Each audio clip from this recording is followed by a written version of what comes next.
toward Asano Park when President Harry S. Truman told the world about a new weapon. The force from which the sun draws its power has been loosed against those who brought war to the Far East, the announcement read. Mankind had unleashed unheard-of energy from deep within the atom and used it to destroy a city. From the very beginning of the atomic age, Americans were enthralled and frightened by the prospect of this inconceivable power. By splitting uranium and plutonium atoms, scientists had made a weapon by using the very same principle that made the sun shine. E equals mc squared. The scientists who worked on the Manhattan Project, the super-secret program to build the first atom bomb, looked back on their achievement with a mix of awe and horror.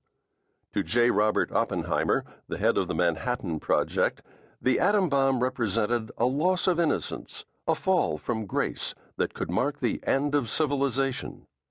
Others, however, such as the Manhattan Project physicist Edward Teller, saw that the atom bomb was just the beginning of a nuclear arms race, and just over the horizon, Teller realized, was a much greater weapon than even the atom bomb, one thousands of times more powerful.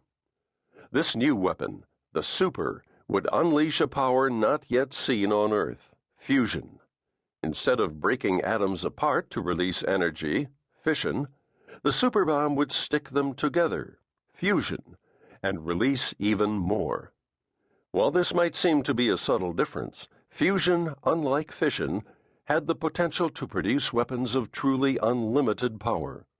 A single super would be able to wipe out even the largest city, a task far beyond even the bombs of Hiroshima and Nagasaki.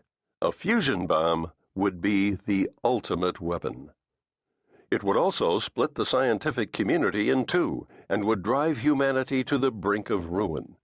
The quest to unleash the power of the sun upon the earth had an inauspicious start, to say the least. The atom bombs that destroyed Hiroshima and Nagasaki were fission, not fusion weapons.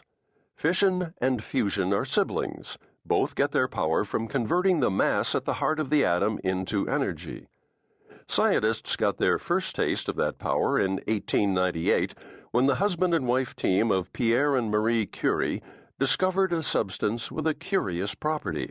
Radium, as they called it, seemed to produce energy from nothing. This was, of course, impossible. The most rigid laws of physics, the laws of thermodynamics, seemed to forbid the spontaneous creation of energy. But the Curies were quite certain of what they were observing. A hunk of radium constantly produced heat like a little oven. Every hour, a chunk of radium generated enough heat to melt its own weight in ice. It would do this hour after hour, day after day, and year after year. No chemical reaction could possibly sustain itself for so long and generate so much energy. Whenever the Curies cooled a piece of radium, it would heat itself back up. Indeed, the radium would always be hotter than its surroundings, even though there were no external sources of heat. Marie Curie herself was baffled. She suspected that some sort of change was happening at the center of the radium atom, but she didn't know what it could be, or how such a tiny chunk of matter could produce so much energy. The answer would come a few years later when the young Albert Einstein formulated his theory of relativity. The theory revolutionized the way scientists perceive space, time, and motion. One of the equations that came out of the theory was E equals mc squared, the most famous scientific equation of all time. E equals mc squared showed that matter, m, could be converted into energy, E.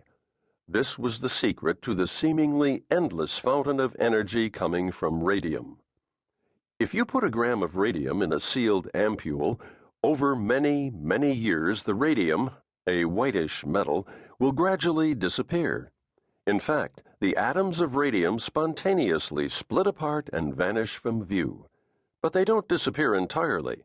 When an atom of radium breaks apart, it tends to split into two smaller pieces. The heavier of the two is a gas known as radon. The lighter